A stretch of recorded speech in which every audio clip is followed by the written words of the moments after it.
ये last topic बचा हुआ था चैप्टर 7A का। तो वो भी हम इसको यहाँ पे लिख दे रहे हैं। Characteristic characteristics of the image characteristics of the image form by plane mirror. ठीक। एक इमेज जो कि आप उससे बनाएं प्लेन मिरर से, तो उसकी क्या क्या कैरेक्टरिस्टिक्स होती हैं हम वो यहाँ पर देखेंगे। तो the image formed by a plane mirror and must have the following characteristic। लिख दीजिए has the following characteristics।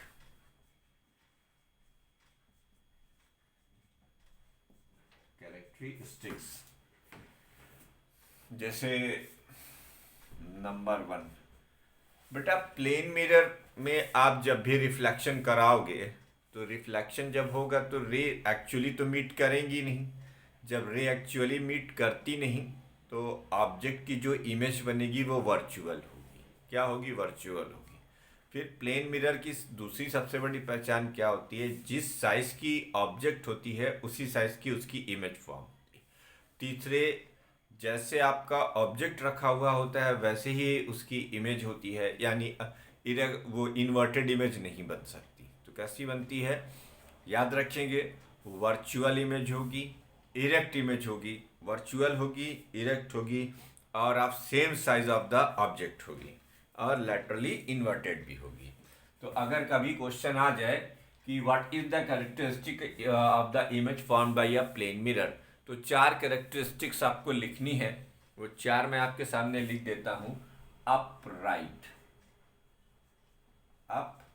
Right और इरेक्ट। इरेक्ट का मतलब सीधा।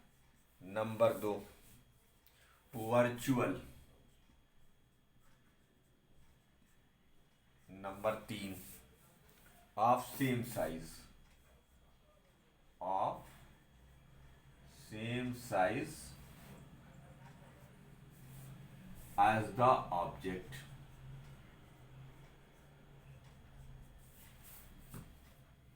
and laterally inverted।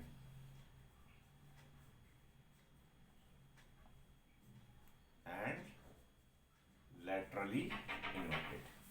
ये 4 क्वालिटीज होती हैं।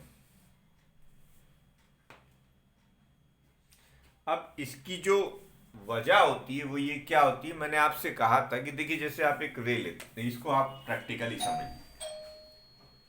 जैसे आप ये एक प्लेन मिरर लेते हो, इस प्लेन मिरर से अब ये परपेंडिकुलर रे गिरी, तो ये वैसे ही वापस जाएगी। तो बेटा इसका जो रिफ्लेक्शन की इमेज है वो ठीक उसी डिस्टेंस पर बनेगी। ये तो देखो एक प्लेन मिरर के लिए, ये एक पॉइंट ऑब्जेक्ट के लिए हो गया। लेकिन अब इसी प्लेन मिरर में अगर हम एक, देखते रहे ना, एक एक्सटेंडेड ऑब्जेक्ट ले ए और बी, ठीक, हम यहाँ 4 रे का इस्तेमाल करेंगे, 2 परपेंडिकुलर और 2 इन्वर्टेड। तो एक रे जो नॉर्मल इंसिडेंस करेगी वो नॉर्मली वापस आएगी, एक रे जो नॉर्मली इंसिडेंस करेगी वो नॉर्मली वापस आएगी, और एक रे जो इंक्लाइंड इंसिडेंट करेगी वो ऐसे रिफ्लेक्ट हो जाएगी। जो इंक्लाइंड इंसिडेंट करेगी वो ऐसे वापस आ जाएगी। तो ये, इसको आप पीछे बढ़ाएंगे, इसको आप पीछे बढ़ाएंगे। देखिए ए के लिए ए डैश हो जाएगा और बी के लिए बी डैश। तो ये रे ऐसे और ये रे ऐसे। बेटा थोड़ा सा हमारा वो हो गया है। आप मतलब मैं आपको दिखाना चाह रहा हूं कि वर्चुअल का इरेक्ट हो जाना, वर्चुअल का इरेक्ट हो जाना एक बात, दूसरी बात सॉरी रियल का वर्चुअल हो जाना, इसका ऐसे ही रह जाना, मतलब अपराइट ये भी अपराइट ये भी, और जो साइज ऑब्जेक्ट की थी वही साइज इमेज की भी है। और देखिए लैटरली इन्वर्टेड है, जैसे आप P का ये बना रहे हैं, जैसे मान लीजिए P है तो P कैसे बनेगा, ऐसे बनेगा, ये लैटरली इन्वर्टेड इमेज है। I hope you must understand what I am going to explain. तो ये फाइनल टॉपिक था चैप्टर 7A का। अब इसमें एक न्यूमेरिकल है, उस न्यूमेरिकल को हम डिस्कस करते हैं आपके सामने। पहले मैं उसकी वो लिख देता हूँ, वीडियो को पॉज करके मैं उसका पूरा स्टेटमेंट लिखूंगा, फिर न्यूमेरिकल को सॉल्व कर। अब ये पहला क्वेश्चन देखो बच्चों, incident ray is incident on a plane mirror, its reflected ray is perpendicular to the incident ray, find the angle of incidence. इसका सॉल्यूशन देखिए आप जानते हैं किसी सरफेस पर एक लाइन खींची जाती है परपेंडिकुलर टू द सरफेस, वो आपकी कहलाती है नॉर्मल। अब आप जानते हैं कि मान लो किसी एंगल थीटा पर रे गिरी, और ये रे पलट गई ऐसे, ये भी एंगल थीटा ही होगा, क्योंकि कि लॉज ऑफ रिफ्लेक्शन कहता है angle of incidence is equal to angle of reflection. इस केस में आप देख सकते हैं, हम जानते हैं we know that angle I is equal to angle R, पक्की बात। अब according to question, its reflected ray is perpendicular to incident ray as reflected ray perpendicular to incident ray. अब ये इंसिडेंट रे के परपेंडिकुलर है, hence angle between incident angle between incident ray and reflected ray is equal to 90 degree. तो अब ये जो है theta plus theta is equal to 90 degree, तो 2 theta is equal to 90 degree, तो theta is equal to 45 degree. ये क्या है बेटा, angle of incidence, angle of incidence. तो ये पहला न्यूमेरिकल हो गया। वीडियो को पॉज कर इसको भी नोट कीजिए, हम अगला क्वेश्चन आपके लिए सॉल्व करते हैं। दूसरा क्वेश्चन देखिए, a man is standing in front of a plane mirror, find his image is at a distance of 6 centimeter from himself. What is the distance of man from the mirror? देखो बेटा, एक बात याद रखो कि distance of object from the plane mirror, distance of the object from plane mirror is equal to distance of object, distance of the image, distance of image from plane mirror, distance of image from plane mirror। ठीक, तो अब diagram से समझ लो। तो यहाँ पे दिया है, मान लो ये डिस्टेंस x है, जैसे ये बंदा खड़ा है इस प्लेन मिरर के सामने, इसकी डिस्टेंस x मान लो, इसकी इमेज भी x डिस्टेंस पर ही बनेगी, ये भी x हो गया,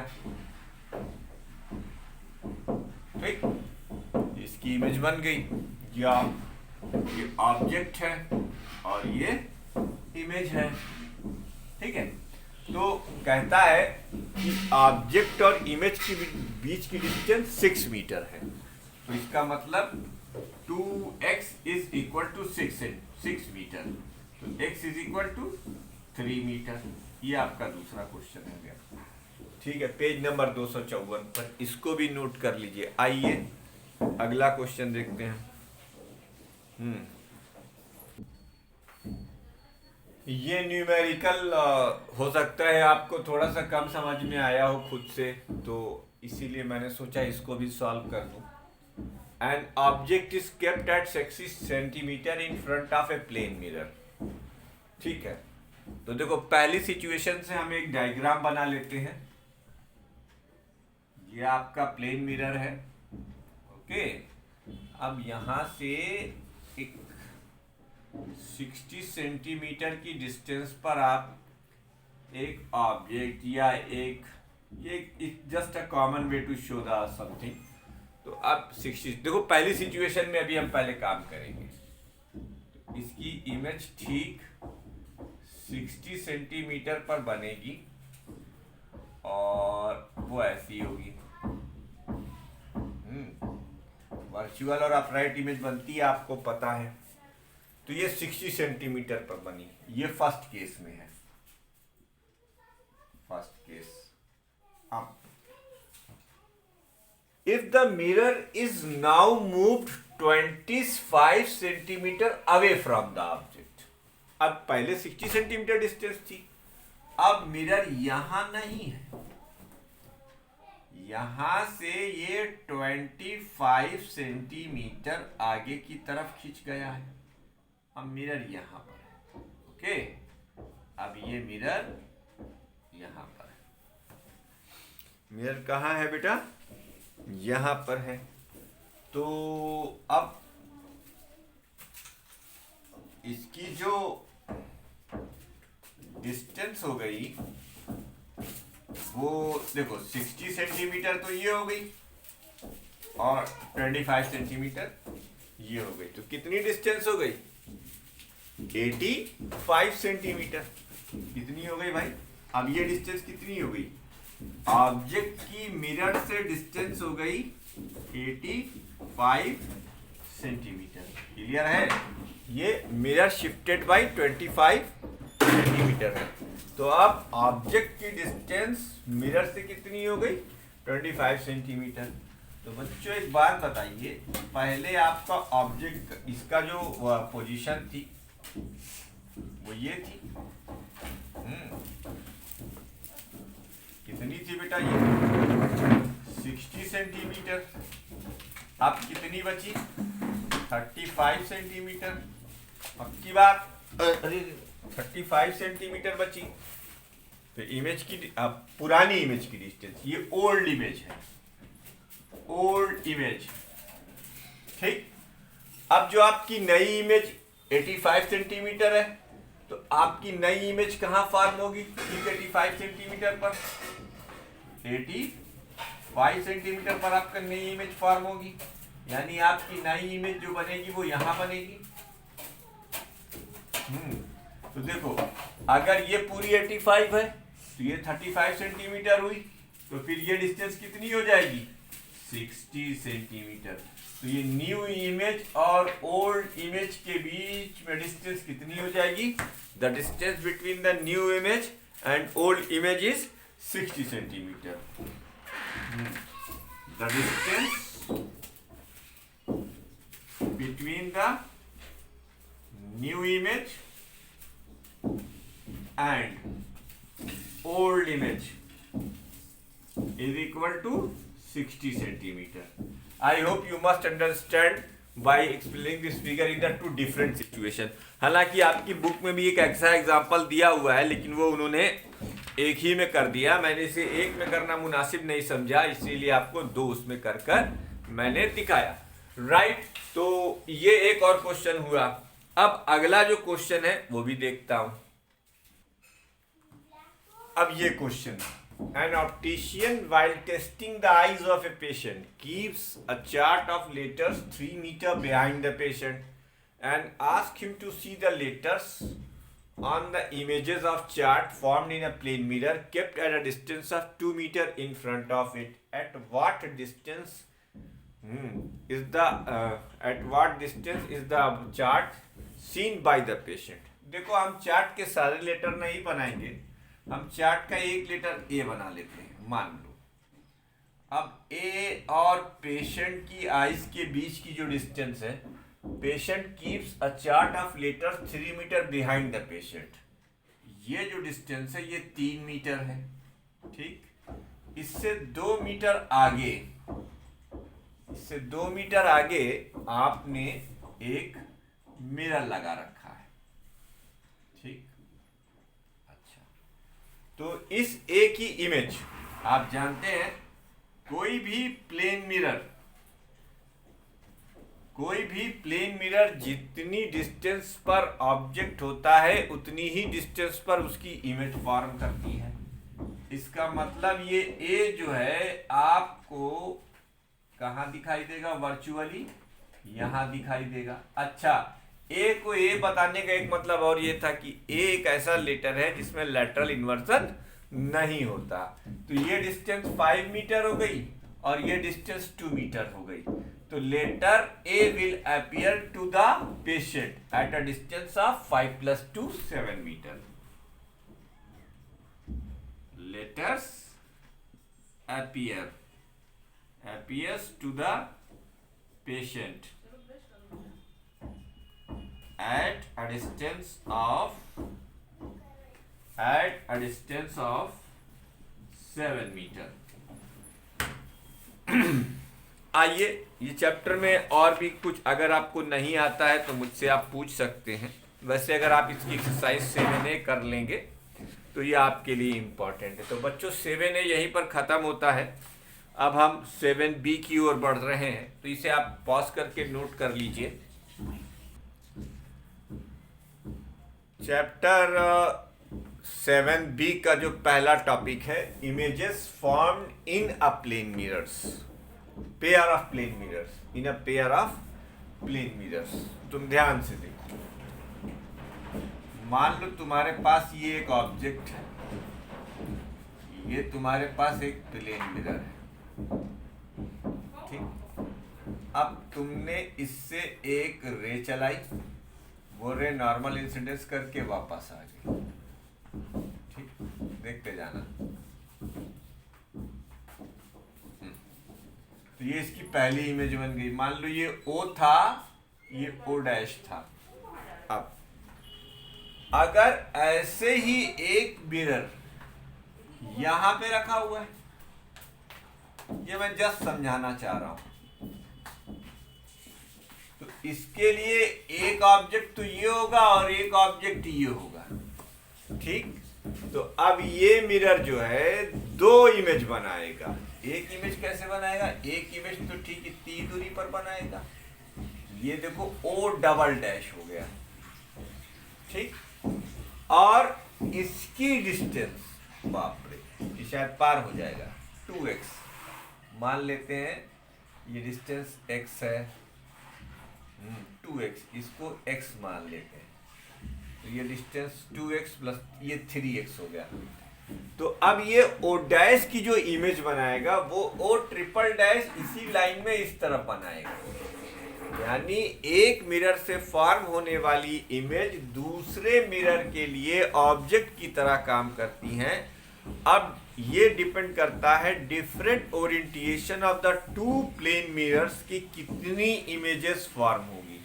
तो 2 मिरर, प्लेन मिरर जब एक दूसरे के सामने किसी भी एंगल पर रखे जाते हैं, तो एक मिरर से बनने वाली इमेज दूसरे मिरर की तरह दूसरे मिरर के में वर्चुअल ऑब्जेक्ट की तरह काम करेगी। अब वो पहले अपने सामने रखे हुए ऑब्जेक्ट की भी इमेज बनाएगा और पहले मिरर से बनने वाली इमेज की भी इमेज बनाएगा। तो इस तरीके से 2 मिरर से बनने वाले 2 पेयर ऑफ मिरर से बनने वाली इमेजेस की संख्या ज़्यादा होती है। अब इसमें कुछ रूल्स हैं, उन रूल्स को हम डिस्कस करेंगे, ठीक है, उन रूल्स को डिस्कस करेंगे। तो for an object kept in between 2 inclined plane mirror we get many images of the object. अब इसका रीजन क्या है? the right lay after reflection from one mirror for the other mirror. In other words, the images formed by one mirror act an object for the other mirror. ठीक, तो इसे लिख लिया जाए. For an object kept in between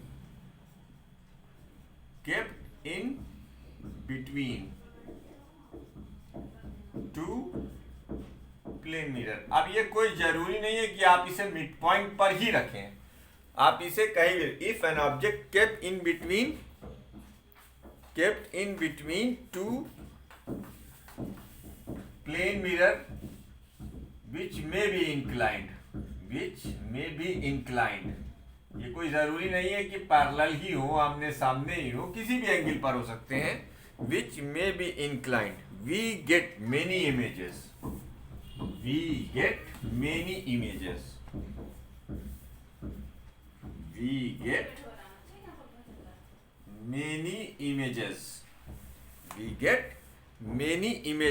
Of the object. We get many images of the object. ठीक है. This is because the light rays after reflection from one mirror fall on the other mirror. This is because light rays reflected from one mirror.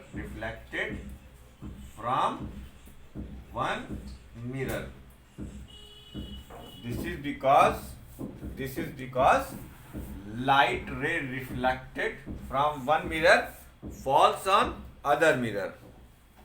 Reflected from one mirror fall on other mirror. ठीक. In other words, अब इसी को अगर दूसरे शब्दों में कहा जाए, in other words, the image formed by one mirror, यही जो मैंने ऊपर समझाया, the image formed by one mirror,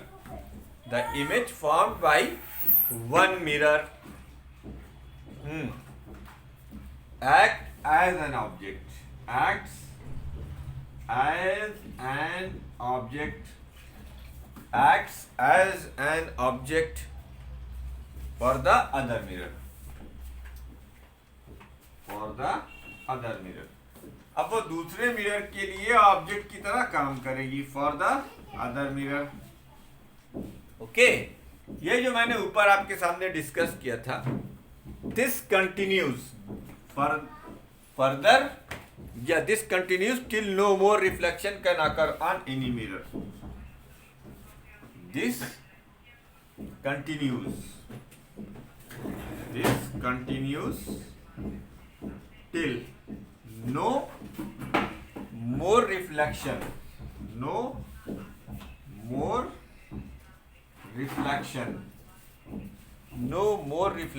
can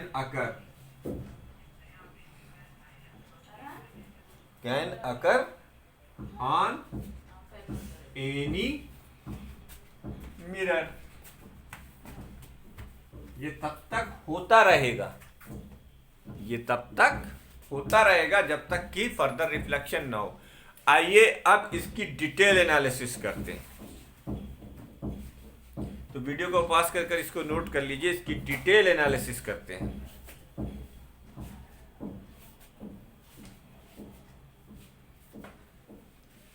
लेकिन इसमें एक आपके बियॉन्ड द लेवल है, वरना मैं आपको ये भी दिखा देता कि किसी भी एंगल पर एक्सेप्ट पैरेलल मिरर्स, किसी भी एंगल पर इंक्लाइंड दो मिरर से बनने वाली सारी इमेजेस एक सर्किल पे लाई करेंगी, सर्कमफियरेंस ऑफ सर्किल पर लाई करेंगी. The Object and the images formed by the two inclined plane mirror lie on the circumference of a circle whose center lies at the point of intersection of two mirror and radius is equal to distance of the object from the point of intersection. इसे अभी हम आपके लिए करेंगे भी, you don't worry.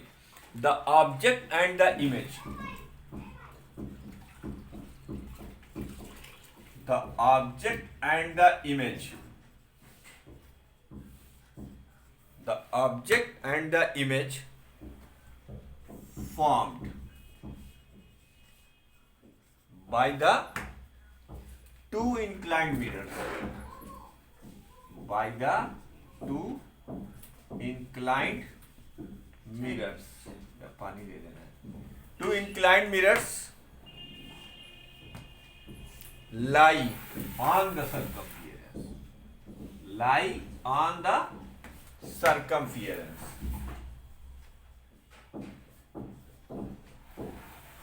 Lie on the circumference of a circle.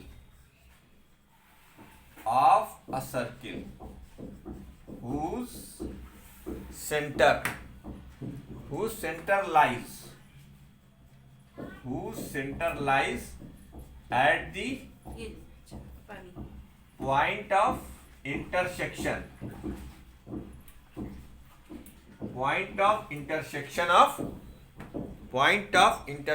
of the two mirrors.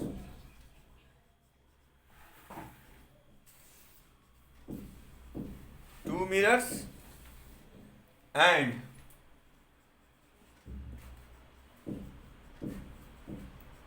radius is equal to the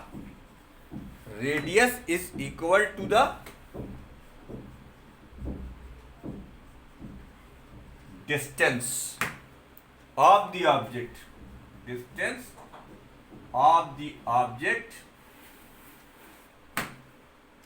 from the point of intersection.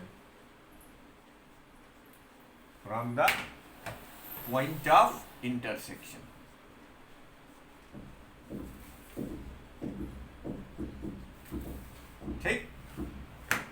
The object and the image formed by the two inclined mirrors lies on the circumference of a circle whose center lies at the point of intersection of the two mirrors and radius is equal to the distance of the object from the point of intersection. अब एक loose sense का case हम लेते हैं. देखो ये दो mirror का इंटरसेक्शन पॉइंट है. ये दो मिरर है. मान लो एक को M1 और एक को M2. ठीक. तो whose center lies at the point of intersection of two mirror. ये देखो ये पॉइंट ऑफ इंटरसेक्शन है. इसको हम सेंटर मानेंगे और मान लो तुम्हारा ऑब्जेक्ट O यहां पे रखा हुआ है. तो ये आपने रेडियस लिया. अब इसी रेडियस का आप एक सर्कमफियरेंस खींच दोगे. ये देखो. ठीक. अब जितनी भी इमेजेस बनेंगी I1 मान लो, अभी तो कितनी बनेंगी ये तो बात की बात है. अभी तो सिर्फ वो जो स्टेटमेंट लिखा है उसको मैंने समझाया. I4 ऐसे बहुत सारी बनेगी. लेकिन ये सारी इमेजेस कहाँ लाई करेंगी? एक सर्किल पे लाई करेंगी जिसका सेंटर दोनों मिरर का पॉइंट ऑफ इंटरसेक्शन होगा और जिसकी रेडियस ऑब्जेक्ट की पॉइंट ऑफ इंटरसेक्शन से डिस्टेंस होगी. इतना मेरे ख्याल से समझ में आ गया होगा. आइए अब आप इसके आगे अब आप देखेंगे the number of images. The number of images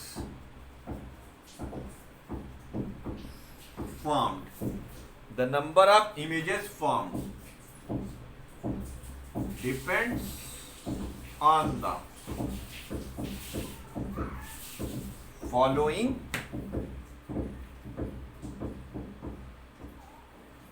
the number of images formed depends on the angle theta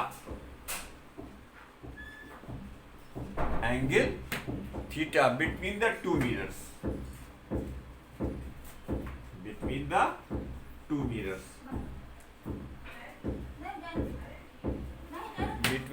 mirrors, following two cases are possible.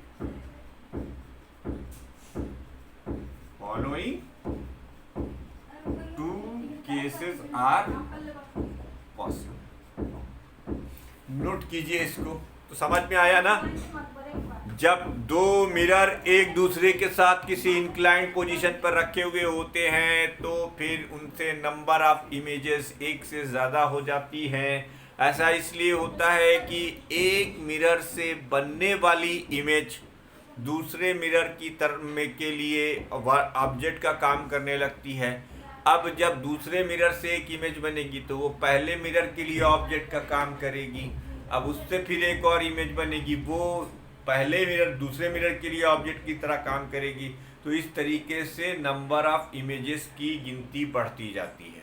लेकिन एक सिमेट्रिकल सिचुएशन ये कहते हैं कि भाई ऐसा नहीं है कि आप बनाते चले जाएंगे, जितनी भी इमेजेस बनेंगी वो सब एक सर्किल पर ही लाई करेंगी। उस सर्किल का सेंटर दो मिरर के पॉइंट ऑफ इंटरसेक्शन पर होगा और उस सर्किल की रेडियस जो होगी वो distance of the object from the mirror होगी।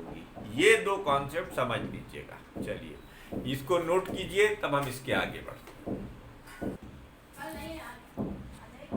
अब दो केस में पहला केस ये है, case number first, if theta, if angle theta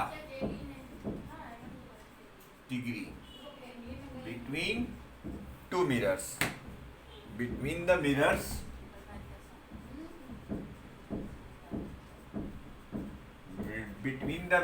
is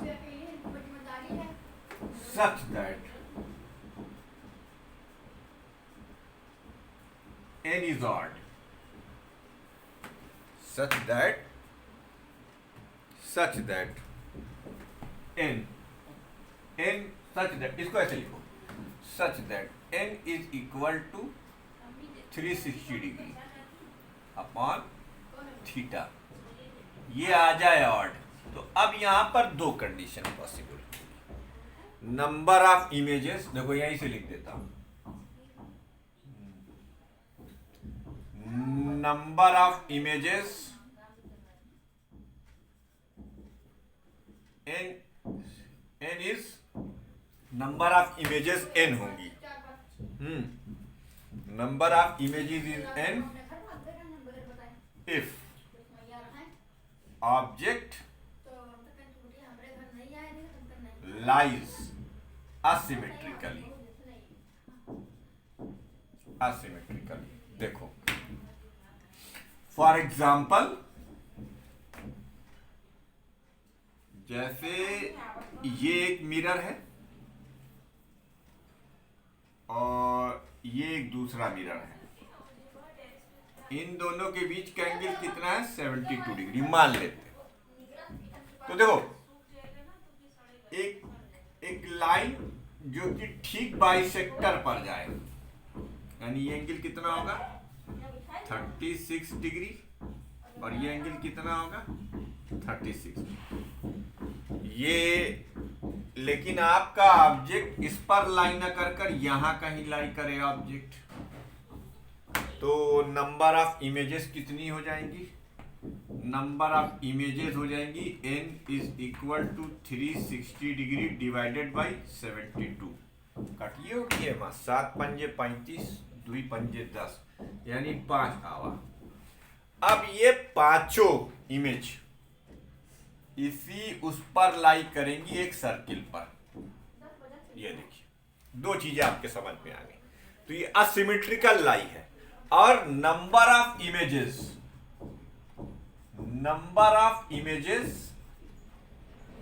ये n-1 हो जाएगा, n-1 if object lies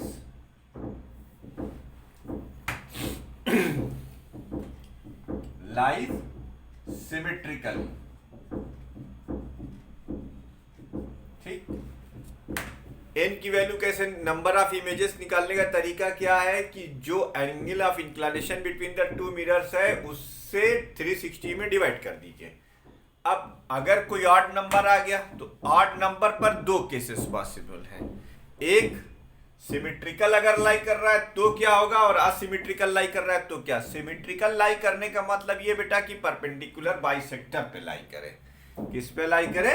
perpendicular bisector पर। यही एग्जांपल ले लो, अगर यही दो मिरर्स होते और इनके बीच का जो एंगल है, इनके बीच का जो एंगल है बेटा ये 72 डिग्री होता।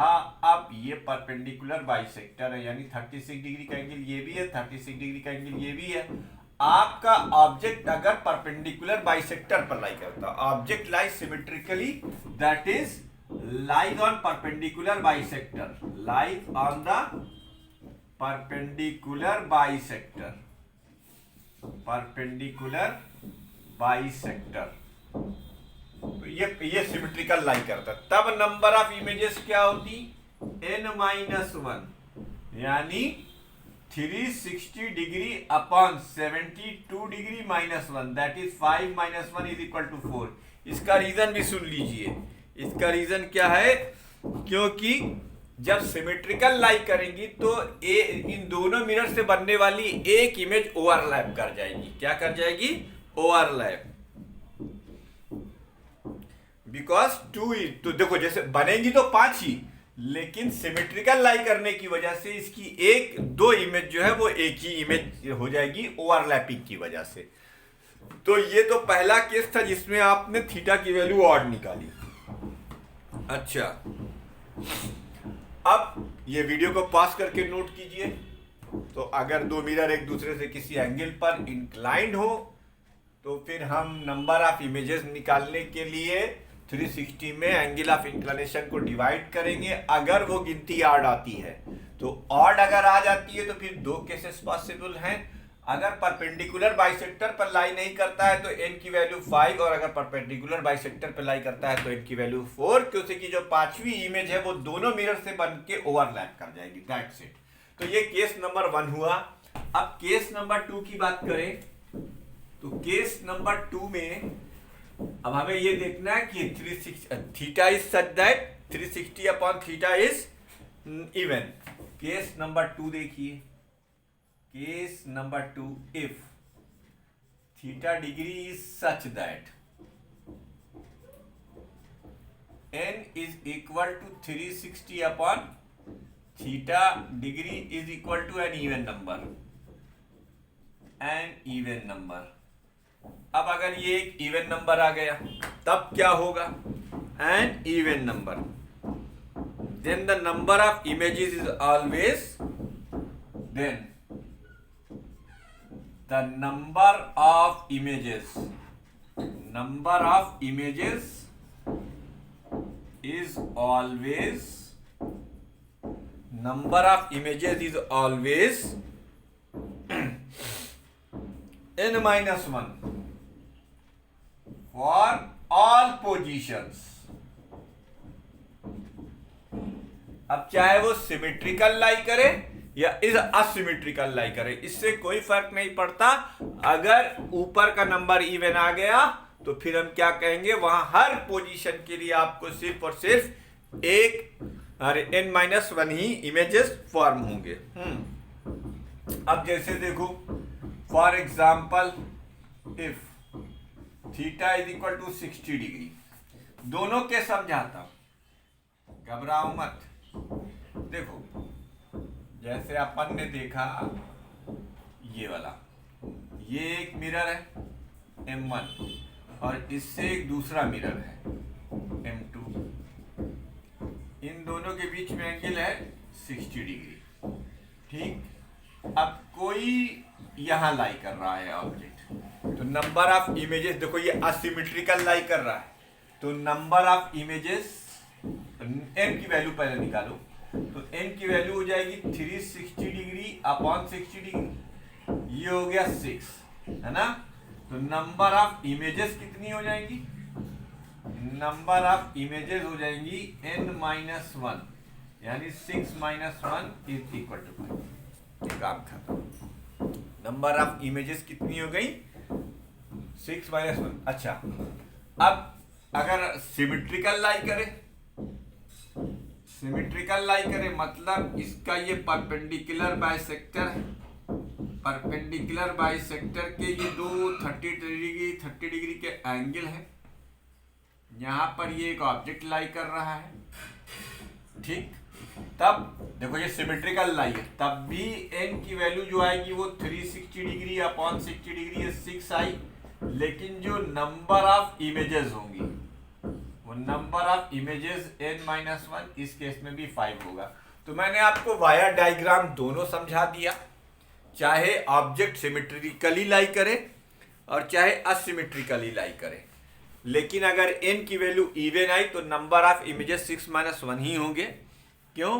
क्योंकि एक इमेज जो है वो ओवरलैप कर जाएगी। कैसे, अभी हम आपको इसके आगे और भी बताते हैं, तो वीडियो को पॉज कर ये केस भी नोट कर लीजिए। तो अब आपने पूरी तरीके से जान लिया कि अगर दो प्लेन मिरर एक दूसरे से किसी एंगल पर लगे हुए हैं तो वहां मल्टीपल इमेजेस फॉर्म होती हैं। एक मिरर से बनने वाली इमेज दूसरे मिरर के लिए ऑब्जेक्ट की तरह काम करती है और यह सिलसिला तब तक चलता रहता है जब तक कि रिफ्लेक्शन रुक ना जाए, रिफ्लेक्शन रुक ना जाए। अब इसमें यह देखा जाएगा कि कितनी नंबर ऑफ इमेजेस बनती हैं। तो इसके लिए आपको एक सीधा सा फार्मूला दिया गया कि 360 degree divided by angle of inclination कर दें। जब आप 360 degree divided by angle of inclination करेंगे तो आपको एक नंबर मिलेगा। अब वो नंबर अगर ऑड है तो फिर वहां पर दो पॉसिबिलिटी हैं। अगर ऑब्जेक्ट सिमेट्रिकली लाई कर रहा है तो फिर नंबर ऑफ इमेजेस n-1 होंगी क्योंकि एक इमेज ओवरलैप कर जाएगी, और अगर ऑब्जेक्ट असिमेट्रिकली लाई कर रहा है तो नंबर ऑफ इमेजेस n होंगी जितना आपने निकाला था। अब अगर 360 बाई थीटा की केस नंबर 2 है कि अगर 360 बाई थीटा की वैल्यू इवन आ गई तो अब चाहे वो सिमेट्रिकली लाई करे चाहे वो असिमेट्रिकली लाई करे, आपको एक ही n-1 number of images he form होंगी, राइट। इसे भी नोट कर डालिए। आइए अब जो आपके सिलेबस के अकॉर्डिंग दो स्पेसिफिक केसेस हैं हम उनको डिस्कस करते हैं। दो स्पेसिफिक केसेस कौन कौन से हैं? Image formed in a pair of mirror place parallel to each other. अब ये आपको सताने के लिए ही क्वेश्चन पूछा जा सकता है। इमेजेस फॉर्म्ड, हालांकि न्यूमेरिकल फॉर्म में तो ये बहुत आसान है, लेकिन अभी जब इसका डायग्राम खींचना पड़ेगा तो आप देखिए कितनी मुसीबत है। Images formed in a pair of mirrors, in a pair of mirrors, image formed in a pair of mirrors placed parallel to each other, placed parallel to each other, एक दूसरे के पैरेलल प्लेस किए गए। अच्छा, तो इन this case theta की value 0 degree, तो n की वैल्यू क्या हो जाएगी? 360 डिग्री अपॉन 0। बेटा जब किसी भी डिजिट में डिनोमिनेटर 0 होता है तो फिर न्यूमरेटर अनंत हो जाता है, इनफाइनाइट, है ना, ठीक है। तो an infinite number of, in this case infinite number of images are formed. In this case आप ब्यूटी पार्लर जाती होंगी तो आमने सामने दो मिरर लगे रहते हैं लंबे लंबे से, तो देखिए उसमें कितनी इमेजेस आपकी बनती हैं, आप काउंट नहीं कर पाएंगे। वो इमेज पर इमेज, इमेज पर इमेज, इमेज पर इमेज, जैसे सनी देओल और अमरीश पुरी तारीख पर तारीख वाला केस करते हैं, डायलॉग आपने सुना होगा, तारीख पर तारीख। तो अगर दो प्लेन मिरर रखे हुए हैं तो फिर इमेज पर image. In this case infinite number of images are formed. In this case infinite number of images are formed.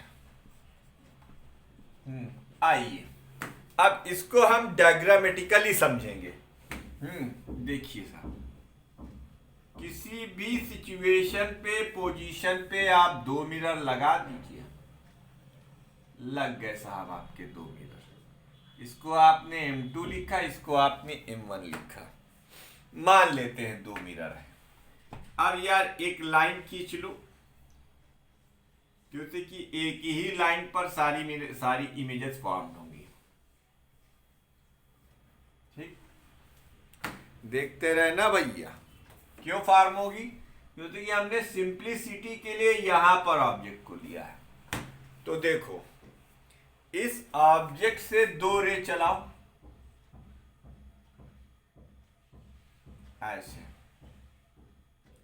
घबराने का बिल्कुल नहीं, ये डायग्राम एग्जाम में तो नहीं पूछेंगे। इतनी ही दूर पर इसकी पहली इमेज बनाओ, पहली इमेज।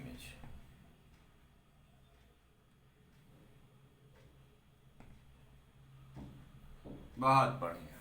अब देखो, ये बनी इसकी पहली इमेज I1, लेकिन सेम टाइम पे ये रिफ्लेक्ट होके यहां जाएगी। बेटा प्रोटेक्टर का इस्तेमाल कीजिएगा, एंगल 45 डिग्री का लीजिएगा, इससे सुंदर फिगर आपका बनेगा।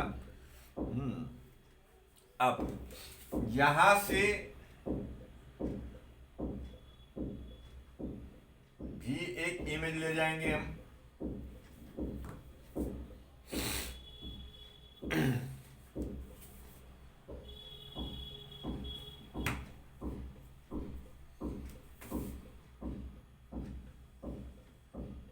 अरे रे रे, सीधा हो, ये ले जाएंगे। पैरेलल नहीं है लेकिन इसमें दिख गई है।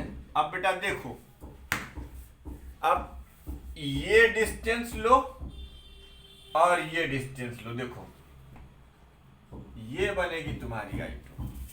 ऑब्जेक्टों की पहली इमेज इस मिरर के लिए ऑब्जेक्ट की तरह काम करेगी, तो इसकी दूसरी इमेज ये बनेगी। बाप रे बाप, मेरा तो बोर्डवा जो है दूसरी है में खसक गया हो, थक गए। ये देखिए, ठीक। अच्छा, जब ये इससे बना रहा होगा तो सेम टाइम पर, ऐसा नहीं है कि इससे नहीं बना रहा होगा भैया, इससे भी बना रहा होगा, जो तोरी किताब में ना दिए हैं, हम क्या करें। ये डिस्टेंस लीजिए और ये डिस्टेंस लीजिए। मैं आपको सिर्फ ये समझाना चाहता हूं कि how will you form the number of infinite images when two parallel mirrors, two plane mirrors are kept parallel to each other, that's it. अब वो आपके लिए इसका एग्जाम, ये फार्मूले में न्यूमेरिकल के फॉर्म में आ सकता है। देख सकते हैं आप कितनी इमेजेस बनती चली आ रही। बाकी अपना फिगर बुक से देख लीजिएगा, ठीक है। उसके बाद images form by two mirror place perpendicular to each other, ये भी इंपॉर्टेंट केस है। Images form by a pair of mirrors, इसको नोट कर लीजिए वरना समझ लीजिए। मुझे नहीं लगता कि आपको इतना प्लेन मिरर में एक्सप्लेन करने की जरूरत है, बहुत कायदे से मैंने सब कुछ explain. Placed perpendicular to each other, ये दो केसेस आपको पढ़ने थे, हम वो दो केस आपको बता दे रहे हैं। Perpendicular to each other. आ बेटवा, एक ये देख लें, ये अबे तीर क्यों बना रहा है, M1 और ये M2, ये दो मिरर्स हैं। कितना एंगल है इन दोनों के बीच में? 90 डिग्री का एंगल है। तो पहले फार्मूला लगा लें, n की वैल्यू क्या आ जाएगी? 360 डिग्री अपॉन 90 डिग्री, ये क्या हो गया? 4 है। इवन नंबर क्या है ये? An even number, an even number. तो नंबर ऑफ इमेजेस कितनी हो जाएंगी? Number of images, number of images 4 - 1 × 3। चलो भाई, अब कोई एक ऑब्जेक्ट असिमेट्रिकली रखो अपने समझाने के लिए। कोई एक ऑब्जेक्ट असिमेट्रिकली रखो अपने समझाने के लिए, मुझे नहीं समझाना है तुमको। मैंने तुमको बताया था कि जहां ऑब्जेक्ट रखा जाए उससे पॉइंट ऑफ इंटरसेक्शन को मिलाओ। ये सब कंपास से करना, पूरा ज्योमेट्रिकल डायग्राम जैसे 8th क्लास में बना के आए हो, क्या उसमें ज्योमेट्री में वैसे ही करना। अब इसी रेडियस की एक वो खींच दो, ये देखो सरकमफियरेंस, ये यानी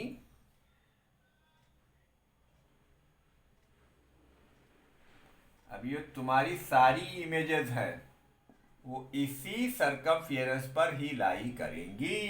कितनी इमेज बनाओगे, ज्यादा थोड़े बनाना है, 3 ही इमेज बनाना है। क्यों? क्योंकि कि यार 3 इमेज, अब 3 इमेज बनेगी कैसे? 3 बेटा देखो बहुत सीधी सी बात है, हम तुम्हें ज्यादा उलझाएंगे नहीं। एक ये गई, ठीक, जाहिर सी बात है ये रिफ्लेक्ट करेगी। एक इमेज तो ये बन गई, बात साफ, ज्यादा झंझट मत करो। ये इमेज 1 बन गई। ऐसे ही एक इधर गई। अब वो किताब का बड़ा हौशी पौशी फिगर है, एग्जैक्टली यहां बनेगी सरकमफियरेंस। बेटा ये जब आप कंपास से खींचोगे, ऐसे आपको नहीं दिख रहा होगा लेकिन मैं आपको बता रहा हूं, I2 एक दूसरी इमेज ये बन गई, ठीक है, दूसरी इमेज आपकी ये बन गई। अच्छा, एक तो ये बन गई। अब यहां से एक रे चलाओ ऐसे, एक रे चलाओ ऐसे, बस एक ही रे से काम करेंगे हम। एक रे चलाया ऐसे, ठीक है, तो ये फिर ऐसे जाएगी, देखे रहना, और ये फिर ऐसे जाएगी, बस निकल गई। अब कोई फर्दर रिफ्लेक्शन नहीं होना है इसके साथ, ठीक है।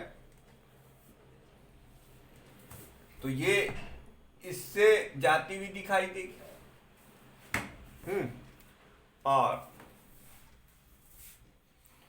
ये यहां से आती हुई दिखाई देगी। ये 3 इमेज बन गई, सिर्फ 3 इमेज बनेंगी इसकी, खत्म। अब यूजेज ऑफ प्लेन मिरर, कृपया ये किताब से खुद पढ़ लेंगे क्योंकि इस वीडियो की लेंथ बहुत ज़्यादा लंबी हो चुकी है। यूजेज ऑफ प्लेन मिरर, आप मेरे बहुत फेवरेट बैचेस में से हैं, इसलिए मैं आपके लिए ये भी लिख देता हूँ। डोंट वरी, वीडियो पास करके लिखूंगा ताकि टाइम खराब हो।